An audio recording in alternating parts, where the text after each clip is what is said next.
Hi guys, this is Katie and today I'm going to talk to you about tips for visiting the Warner Brothers studio tour in London.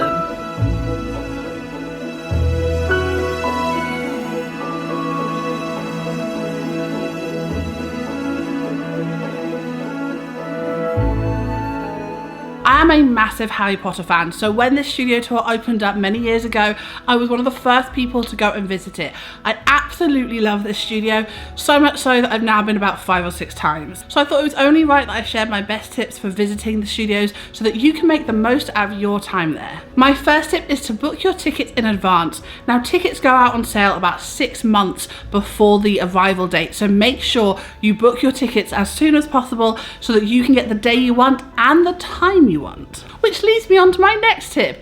Book early. Now if you can book a 9 o'clock slot in the morning, that is what you're aiming for. You can sometimes get earlier slots available if they are there and you know that you can get to the studios in time, then book them. But the earlier you get to the studios, the better. Because there is no set time for you to leave, but there is a set time for you to go in. It means if you're arriving at 11 o'clock, there's going to be so many people in the studios already. But if you're getting there at 9, there's not as many people there. So you can walk around at your leisure, you can see things a lot easier. This tour is amazing, but it's incredibly popular. They have done a great job of spreading everything out so there's plenty of room. You never feel too claustrophobic, but you really don't want to have loads of people, especially if you're trying to take photos and try and see things properly. So the earlier you get there, the better. And on that note, my next tip is to book a weekday. Now I appreciate that's not always an option if you're booking for a weekend. You're actually better off booking a Sunday than a Saturday, but if you can, book during the week, book early during the week. My next tip is to allow 3 hours. Now the first time I went to London studios, we actually went in the afternoon and we had a set time to be back in London for,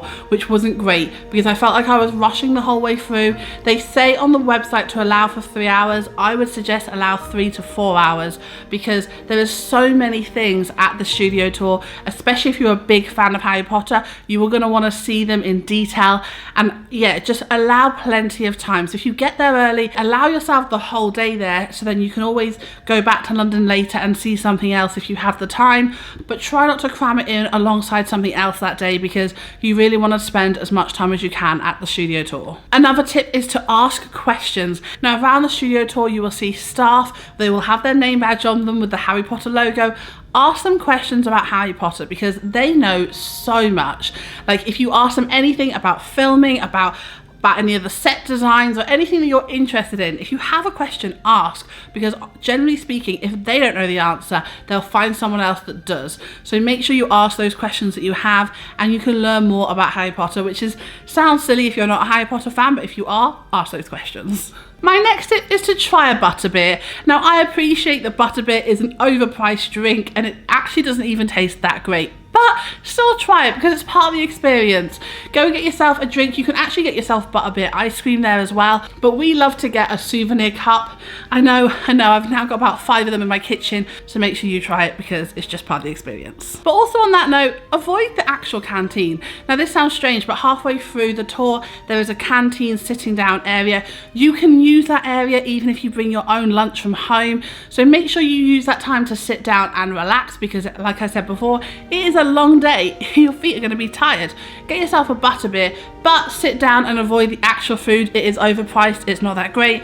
We just bring a sandwich from home. We go to the local Sainsbury's and get a meal deal before we arrive. My next tip is to visit at Christmas. Now I love Christmas and I love Harry Potter, so it made sense for me to visit at Christmas. If you visit between the end of November and the start of January, you can expect to see Christmas decorations all over the Great Hall. The Hogwarts Castle at the end of the tour is covered in snow and it just looks so pretty. It gets you into the festive spirit. So if you are visiting, especially if you're in London during the Christmas period, try to visit during the Christmas season because it is stunning. If you want to see what Warner Brothers looks like at Christmas, make sure you check out our other video. We have a whole video about Warner Brothers Studio at Christmas time, so you can check it out. I will leave the link in the description below. My next tip is when you book your tickets online, print off your ticket. This will save you time when you arrive. You will need that printed ticket to then get yourself an actual ticket at the kiosk. If you don't have your printed ticket, you have to go to a separate line and line up at a box office. You don't want to do that. Print it off, use the kiosk.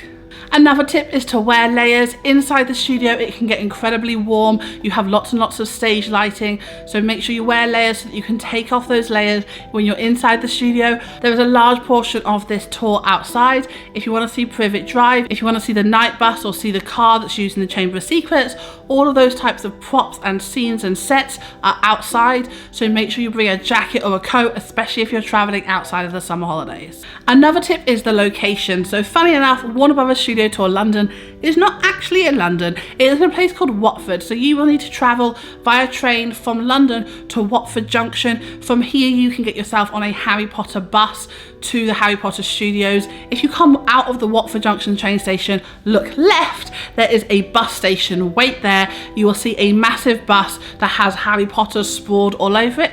That's the bus you need to get. Another tip is to charge your devices and bring extra batteries or some type of battery charger.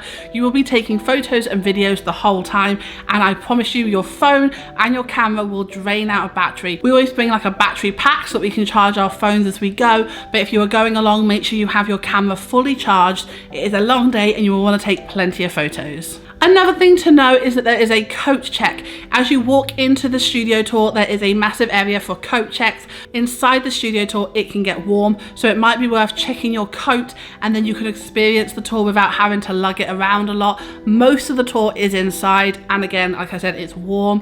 Make sure you have like a jacket or something in case it is cold, but generally speaking, make sure that you're not carrying around a big heavy coat because it is a long day. You don't want to be carrying a big coat around, so use the coat check. Another tip is about the entrance. Now, spoiler alert, when you start the studio tour, you will watch a short video that's introducing Harry Potter. Then the screen will lift and you will see the doors to the Great Hall. Now, everybody will love a photo in front of this Great Hall doors, but they open and you go through to the Great Hall. My best advice is to hold back, let everyone else go forward and explore the Great Hall, wait for those doors to close and then take a photo with them. So that's my best advice, because everyone will try to get a photo straight away. Let them go ahead of you and then go back and take a photo from behind. My next tip is the gift shop. Now, there is a massive gift shop at the very end of the studio tour. They've conveniently placed it that you have to walk through it to get out of the studio tour. However, there's two tips for this.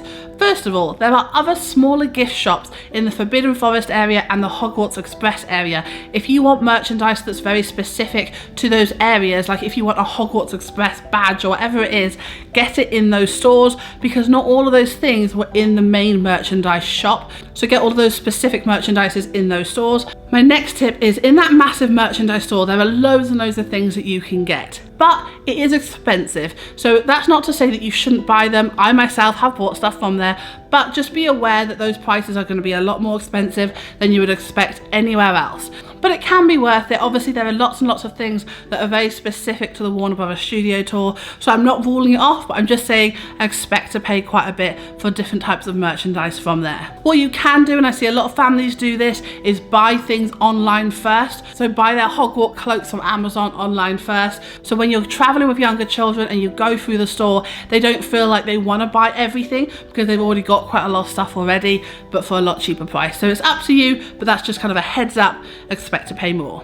So those are my tips for visiting the Warner Brothers Studio Tour. I hope you have an amazing time. Let me know your thoughts about the experience in the comments below. If you like this video, please make sure you give me a thumbs up, hit subscribe for more travel guides, and I shall see you very soon, guys. Stay creative.